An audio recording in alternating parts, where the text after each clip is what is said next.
بسم اللہ الرحمن الرحیم۔ السلام علیکم۔ حضور صلی اللہ علیہ وسلم نے فرمایا کہ والدہ نے 7 دن دودھ پلایا، 8ویں دن دشمن اسلام ابو لہب کی کنیز صوبیہ کو یہ اعزاز حاصل ہوا۔ صوبیہ نے دودھ بھی پلایا اور دیکھ بھال بھی کی۔ یہ چند دن کی دیکھ بھال تھی، یہ چند دن کا دودھ تھا، لیکن ہمارے رسول صلی اللہ علیہ وسلم نے اس احسان کو پوری زندگی یاد رکھا۔ مکہ کا دور تھا تو صوبیہ کو میری ماں کہہ کر پکارتے تھے، ان سے حسنی سلوک بھی فرماتے تھے، ان کی مالی معاونت بھی کرتے تھے۔ مدنی دور آیا تو مدینے سے ابو لہب کی کنیز صوبیہ کے لیے کپڑے اور رقم بھجواتے تھے۔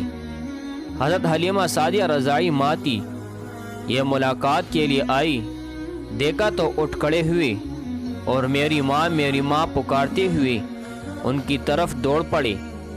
وہ قریب آئے تو اپنے سر سے وہ چادر اتار کر زمین پر بچھا دی جسے ہم کائنات کی قیمتی ترین متاع سمجھتے ہیں۔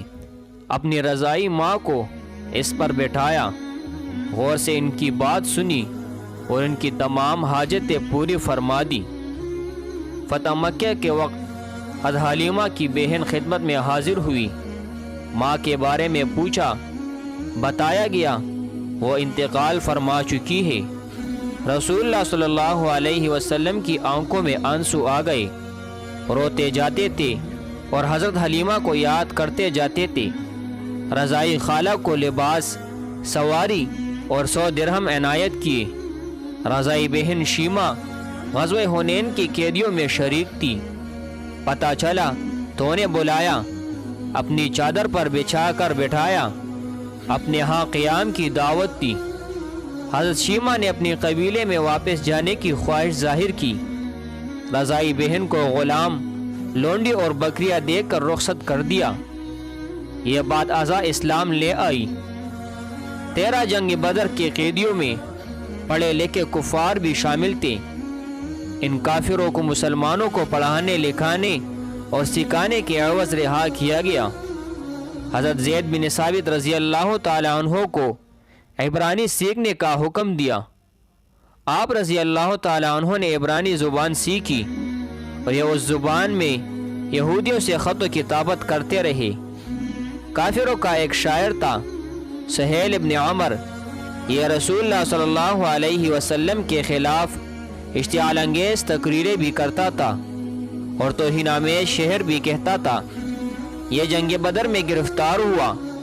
سہل بن عمر کو بارگاہ رسالت میں پیش کیا گیا۔ حضرت عمر رضی اللہ تعالیٰ عنہ نے تجویز دی، میں اس کے 2 نچلے دانت نکال دیتا ہوں، اس کے بعد شعر نہیں پڑھ سکے گا۔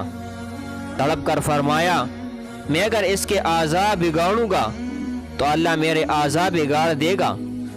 سہل بن عمر نے نرمی کا دریا بہتے دیکھا تو عرض کیا، مجھے فدیہ کے بغیر رہا کر دیا جائے گا۔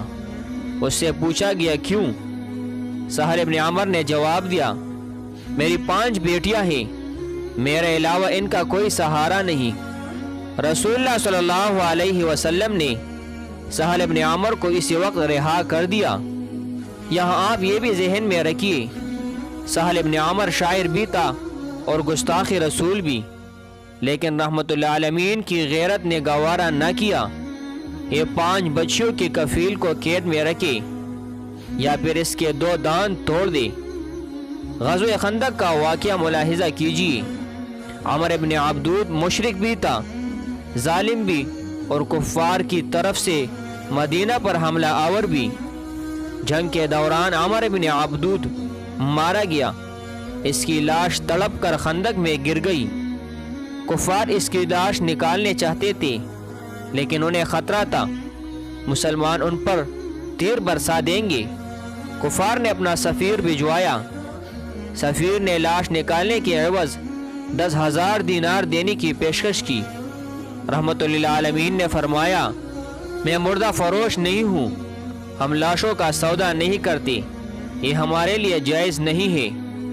کفار کو عمر ابن عبدود کی لاش اٹھانے کی اجازت دے دی۔ خیبر کا قلعہ فتح ہوا تو یہودیوں کی عبادت گاہوں میں